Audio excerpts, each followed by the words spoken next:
नमस्कार दोस्तों। रहस्यमयी दुनिया चैनल में आप लोगों का फिर से एक बार स्वागत है।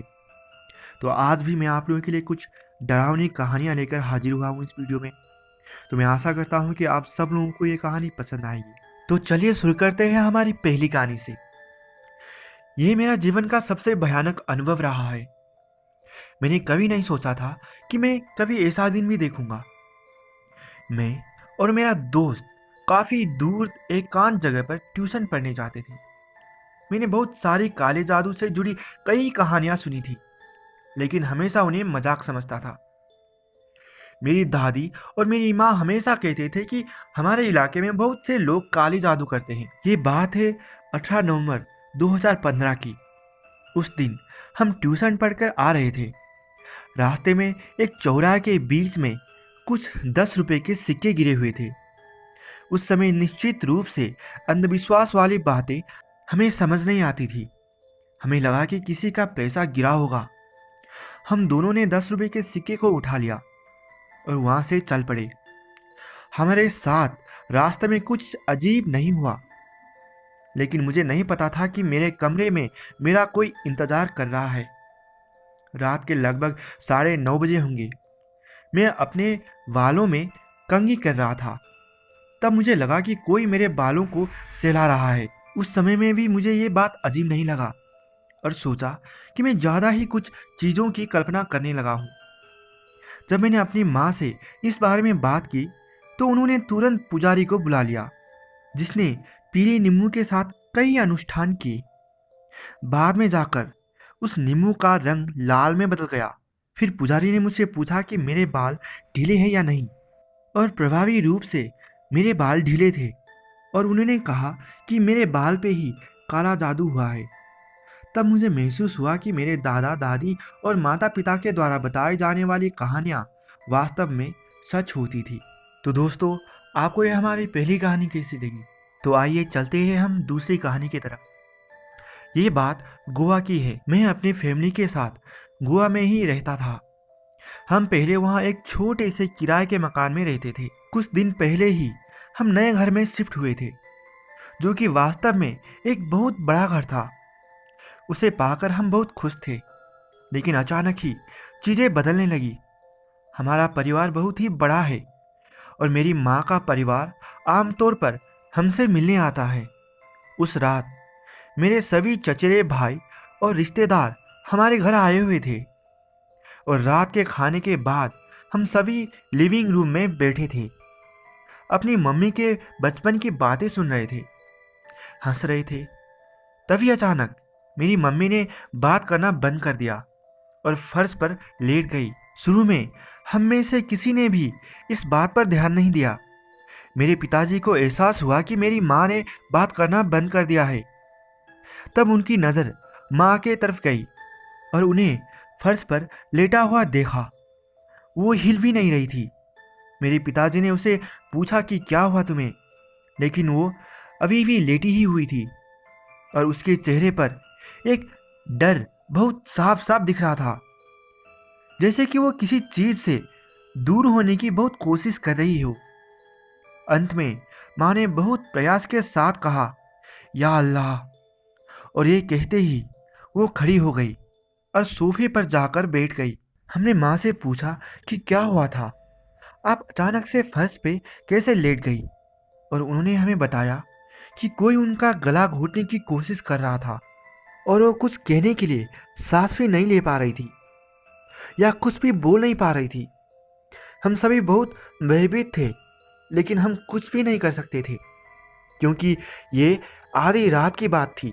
अगली सुबह जब हमारे सभी रिश्तेदार चले गए तो मेरे पिताजी हमेशा की तरह काम पर चले गए। हालांकि मुझे और मेरी माँ को डर लग रहा था, लेकिन हमने पिताजी को बोला कि सब ठीक है और सुबह की बात है, कुछ होता तो आपको तुरंत बुलाएंगे। और दोपहर में मैं अपने कमरे में कुछ देर के लिए सो गया। अचानक मुझे ठंड लगने लगी और मेरी नींद खुल गई। मैं उठकर अपने कमरे से बाहर जा रहा था, तभी किसी ने मुझे जोर से धक्का देने की कोशिश की और मैं अपने बिस्तर पर गिर गया। मैं किसी को नीचे से मुझे पकड़ते हुए देख सकता था, जोर का आवाज सुनकर मेरी माँ दौड़ती हुई आई और चिल्लाते हुए दरवाजा खोली। तभी सारी गतिविधि बंद हो गई। मैंने माँ को बताया कि क्या हुआ और उस व्यक्ति के बारे में भी जिसे मैंने अभी अभी मुझे पकड़ते हुए देखा था। माँ ने तुरंत पिताजी को फोन किया और हम तुरंत कुछ दिनों के लिए घर से बाहर रिश्तेदारों के पास चले गए। कुछ दिन बाद हम ये सोचकर वापस आ गए कि अब कुछ नहीं होगा। मेरी सिस्टर बेंगलोर से आई थी। रात के समय जब मेरी बहन कंप्यूटर पर कुछ काम कर रही थी, तब कंप्यूटर खुद से ही अनप्लग हो गई। हम बार बार उसे प्लग करते और प्लग बस बार बार निकल जाया करता था। सिस्टर को भूतिया चीजों के बारे में कुछ नहीं पता था। वो ऐसी लड़की थी जो डरती नहीं थी। उसे जब पता चला कि घर प्रेतवादी थे, वो बिना किसी को कहे चिल्लाने लगी, मैं तुमसे नहीं डरती, तुम जो चाहो कर सकते हो। अपने प्लग को सॉकेट में वापस प्लग किया और कंप्यूटर को फिर से चालू किया और फिर से प्लग अनप्लग हो गया। वो इतनी निराश हो गई कि उसने भूत को ही कोसना शुरू कर दिया। पापा माँ दौड़ते हुए आए और मेरी सिस्टर ने उन्हें सब कुछ बता दिया। मेरे पिताजी ने कहा कि हम अब यहाँ नहीं रह सकते और हर दिन ये हमारे लिए हानिकारक हो रहा है।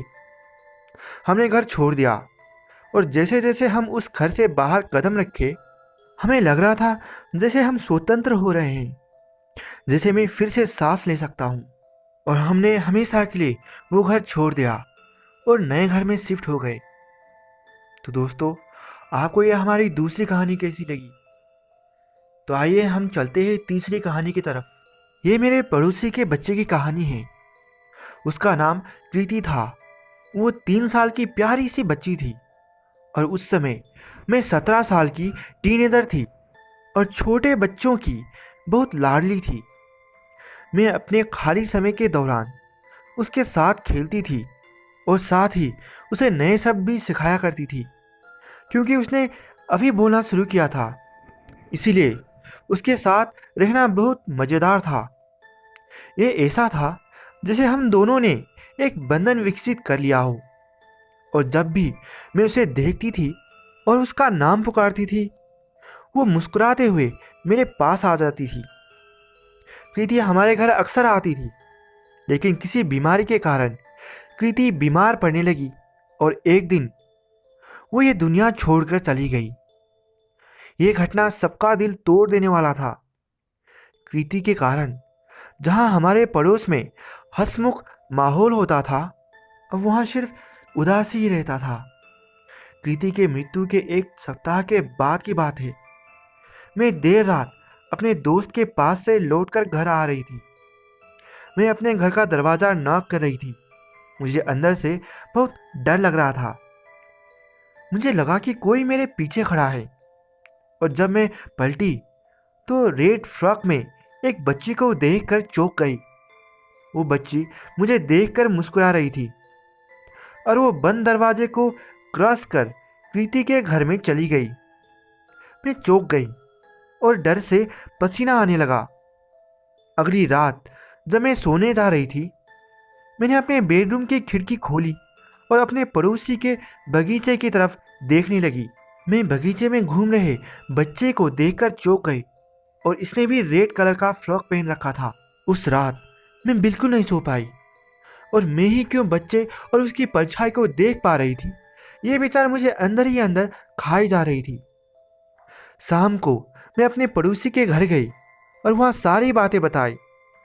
कृति की माँ की आंखें आंसू से भर गई और उसके पिताजी बहुत उदास हो गए। कृति के पापा ने भी उस बच्ची को देखा था, लेकिन उन्होंने सोचा कि यह सिर्फ उनका भ्रम है। बच्चे के पिता नहीं चाहते थे कि उनकी बेटी की आत्मा जीवन और मृत्यु के बीच में फंसी रहे। बाद में इस तरह की घटनाएं कई लोगों के साथ रात में हुई और कुछ दिनों के बाद घर में एक पुजारी को बुलाया गया और पुजारी द्वारा एक अनुष्ठान किए गए और पूरे घर को पवित्र किया गया। और उस अनुष्ठान वाली रात को पूरे एरिया में एक गजब का शांति और मौन था। उस घटना के बाद उस बच्ची को फिर कभी किसी ने भी नहीं देखा। शायद उसकी आत्मा को शांति मिल गई होगी। तो दोस्तों, आपको ये हमारी तीसरी कहानी कैसी लगी? तो आइए चलते हैं हम अपनी चौथी कहानी की तरफ। मुझे इसका अनुभव तब हुआ जब मैं एक जॉब इंटरव्यू के लिए हैदराबाद आया था। मैं अपने भाई के दोस्त रवि के घर में रुका था। रवि अपने बड़े भाई और भाभी के साथ रहता था। रवि के बड़े भैया और भाभी कुछ दिनों के लिए हैदराबाद से बाहर गए थे। जिस दिन मैं वहां पहुंचा, रवि ने मुझे नाश्ता दिया और आराम करने के लिए कहा, क्योंकि अगले दिन ही मेरा इंटरव्यू था। और ये सब कहकर वो ऑफिस के लिए निकल गया। मैं घर में अकेला था और लंबी ट्रेन की यात्रा के कारण वास्तव में मुझे नींद आ रहा था। इसीलिए मैं जाकर लेट गया और गहरी नींद में सो गया। उनके पास बेड नहीं था और इसीलिए मैं फ्लोर पर रखा हुआ गद्दे पर लेट गया।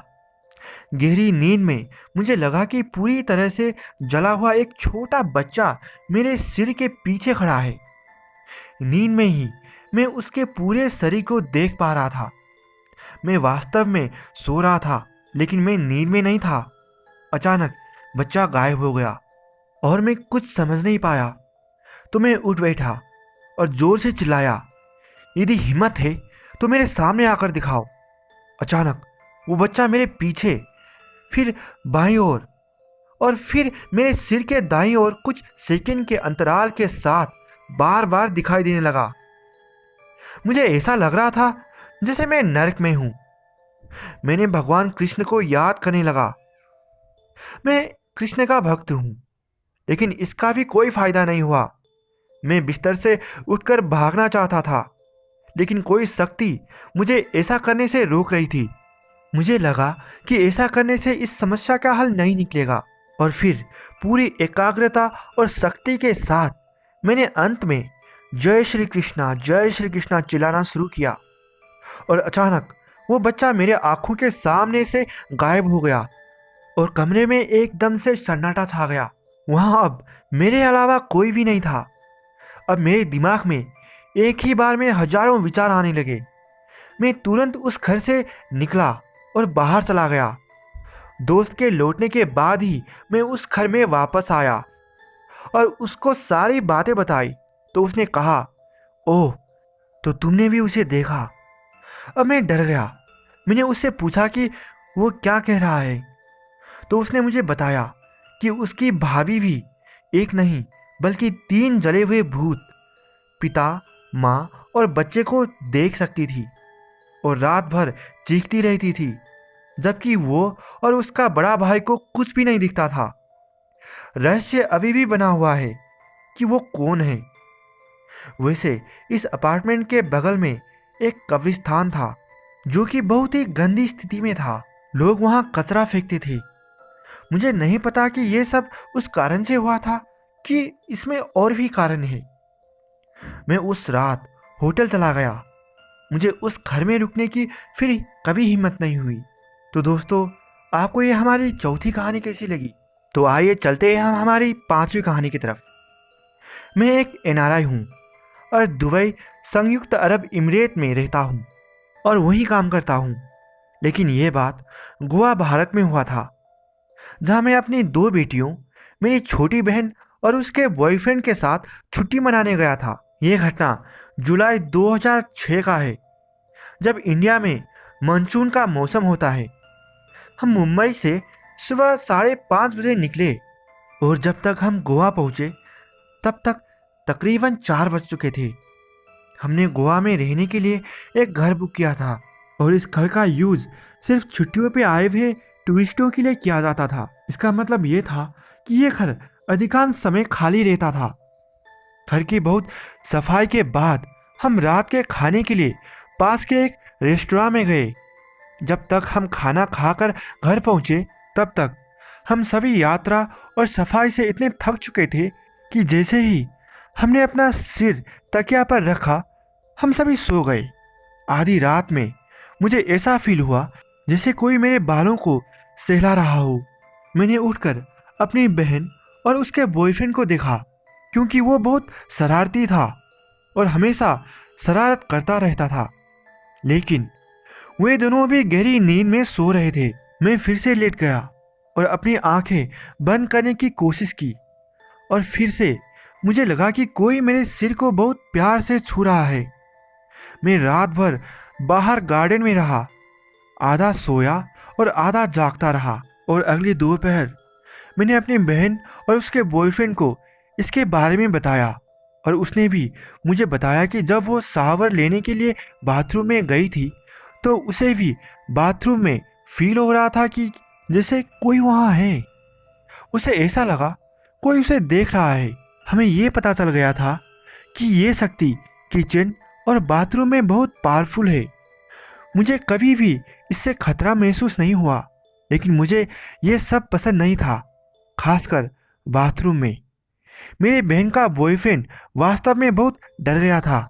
हम वहाँ 4 रातें रुके, लेकिन मैं एक रात भी नहीं सो पाया। और आखिरी रात जब हम वहाँ थे, मैंने वास्तव में रसोई में एक छाया को देखा था। शायद वो हमें अलविदा कह रहा था। मेरी बहन और मैंने हमेशा महसूस किया कि एक पुरुष की छाया थी जो दिखने में बुरा लग रहा था।